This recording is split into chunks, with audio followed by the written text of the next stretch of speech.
अच्छा, अब आपने क्या करना है, अब आपने इसको पैटर्न में एडजस्ट करना है।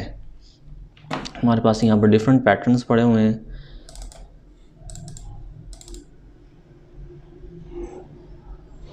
तो यहाँ से आप क्या करो, कोई भी अच्छा सा पैटर्न जो है वो उसको लेकर आ सकते हो। वहाँ से मैंने कॉपी किया, यहाँ पर पेस्ट कर दिया, F4 दबा रहा हूँ, यहाँ से आप देखते जाइएगा, और F4 दबाते ही मेरे पास यहाँ पर जो भी स्क्रीन के ऊपर होगा वो आप नज़र आना शुरू हो जाएगा। ठीक है जी। अब देखें हमारे पास जो है वो दो साइड्स होती हैं किसी भी शर्ट्स की, फ्रंट और बैक। तो इसकी भी हम दो कॉपीज़ लेंगे कंट्रोल D के साथ। ठीक है, कंट्रोल D के साथ मैंने दो इनकी कॉपीज़ ले ली। देखें एक को मैं मिरर कर रहा हूँ, यहाँ से मिरर क्यों कर रहा हूँ, क्योंकि ये हमारी वाली बैक साइड है, और ये बैक साइड तभी इक्वल आएगी जब ये मिरर होएगा। ठीक है, आप किसी भी शर्ट को देखोगे तो उसकी बैक साइड जो है वो घूम के वापस आनी होती है, तो इसलिए इसको हमें मिरर करना बड़ा ज़रूरी होता है। अभी मैंने लोगो एडजस्टमेंट नहीं की, लोगो एडजस्टमेंट से पहले आप इसको मिरर कर सकते हो। मिरर किया आपने इसको और पावर क्लिप कर दिया बैक पर। ठीक है, ये हमारी फ्रंट है, इसको पावर क्लिप कर दिया फ्रंट के ऊपर।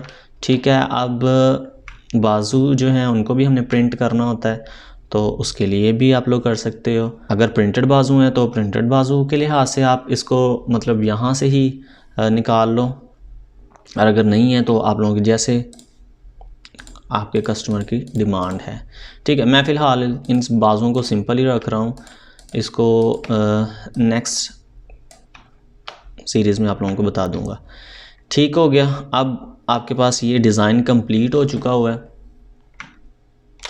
अब हम चलते हैं लोगो एडजस्टमेंट की तरफ। ठीक है, सो लोगो और नाम नंबर आपने कैसे लिखना है उसके ऊपर सबसे पहले टेक्स्ट टूल लें, यहाँ पर नेम लिख दें। ठीक है, नेम लिख के मैंने कंट्रोल A किया और इसको बड़ा कर रहा हूँ। ठीक है, अब ये देखें ये आ रहा है हमारे पास लोअर अल्फ़ाबेट में, तो इसको मैं कन्वर्ट करना है कैपिटल में। सो कंट्रोल A करता हूँ तो ये ऑल सिलेक्शन हो जाती है टेक्स्ट टूल की मदद से।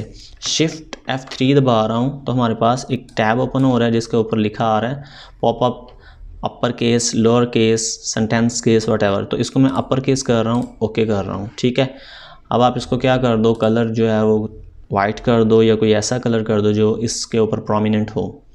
ठीक है, सो मुझे अभी तक वाइट अच्छा लग रहा है। अभी फ़ॉन्ट स्टाइल भी इसका चेंज करते हैं, तो रॉड फैट डेवो ये मैंने कर दिया।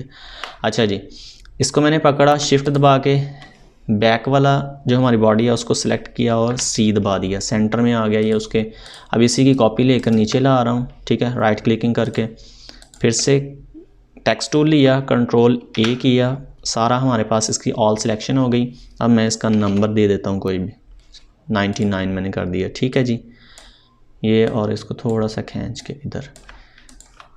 ठीक है, अच्छा जो हमारे पास इसका जो साइज़ है, ये जो हमें नाम लिखा हुआ है इसका जो साइज़ है वो एक स्टैंडर्ड सा साइज़ तो यही है कि आप इसको 12 कर दो और नीचे जो है वो 3 तक ठीक रहता है, और इसका जो साइज़ है ऑलमोस्ट 9 तक ठीक है।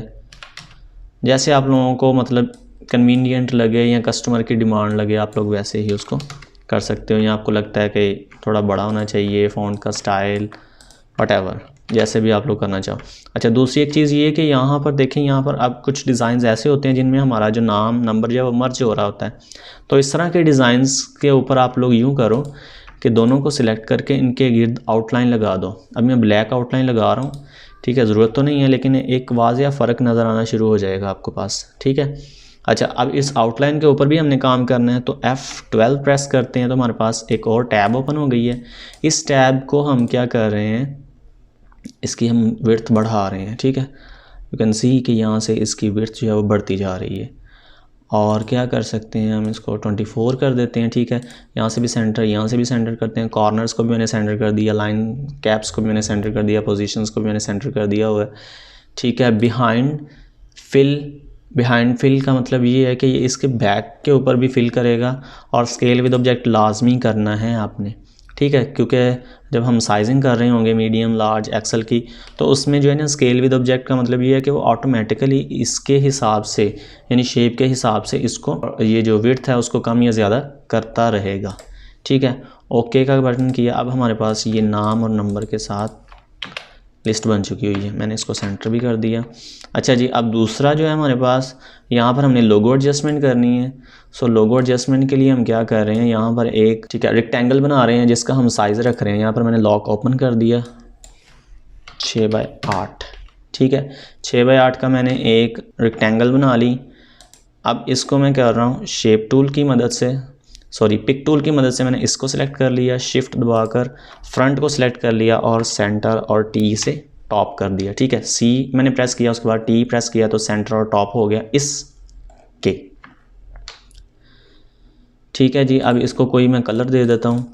कलर ये मैंने क्यों एडजस्टमेंट की है अभी आप लोगों को पता चल जाएगा, क्योंकि यहाँ पर हमने अपने लोगो एडजस्टमेंट करनी है। तो कंट्रोल ए से मैं लेकर आ रहा हूँ कुछ अपने लोगोज़। यहाँ से मैं पाकिस्तान का फ्लैग या स्टार या कुछ भी व्हाटएवर जो भी आप लोगों को अच्छा लगता है, स्टार मैंने ले लिया। ठीक है, F4 प्रेस किया और यहाँ से मुझे पता चल गया कि ये कहाँ पर पड़ा हुआ है।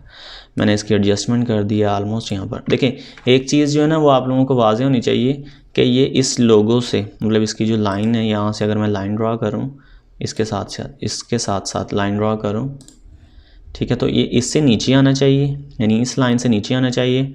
और अगर इसी लाइन को मैं यूँ कर लूँ कि 90 के एंगल पे कन्वर्ट कर दूँ, ठीक है, अब इसको मैं अगर राइट साइड यहाँ पर ला के रखूँ तो इस लाइन से थोड़ा सा राइट साइड पर ही होना चाहिए। ठीक है, यानी आपको इस कोने को फॉलो करते हुए इस लोगों की एडजस्टमेंट करनी है।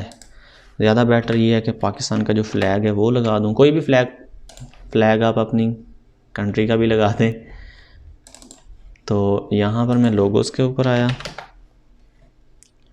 यहाँ से मैंने अपने लोगो की कॉपी की है, यहाँ पर आके कंट्रोल वी प्रेस किया है, F4 से हमें पता चल जाता है कि हमारी जो वर्किंग है वो कहाँ पर हो रही है। ठीक है, ये लोगों की मैंने एडजस्टमेंट कर दी हुई है।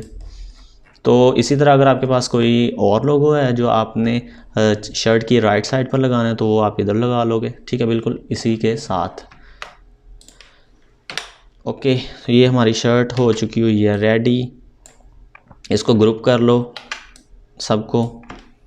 ग्रुपिंग का फ़ायदा ये होगा कि जब आप इसको लेकर जाओगे कहीं भी तो एक साथ में ही फ्रंट और बैक जा रही होगी। अच्छा जी, अब यहाँ तक हमारे पास जो है वो कंप्लीट हो चुका हुआ है। डिज़ाइन कंप्लीशन, डिज़ाइन हमारा जो है वो ऑलमोस्ट कंप्लीट की तरफ है। या फिर जो भी रिक्वायरमेंट्स होगी कस्टमर उसके अकॉर्डिंग आप उसकी टीम का नाम यहाँ पर लिख सकते हो। ठीक है, अगर तो वो टीम का नाम है, कोई टीम का नाम लिखा जा सकता है, व्हाटएवर जो भी आप लोगों के कस्टमर की डिमांड है। ठीक है, लोगो एडजस्टमेंट हो सकती है चेस्ट के ऊपर, वो सारा कुछ आप 1 बाय 1 आहिस्ता आहिस्ता ट्रेनिंग करके ले लोगे। ठीक है, फिर से ग्रुप कर रहा हूँ इनको।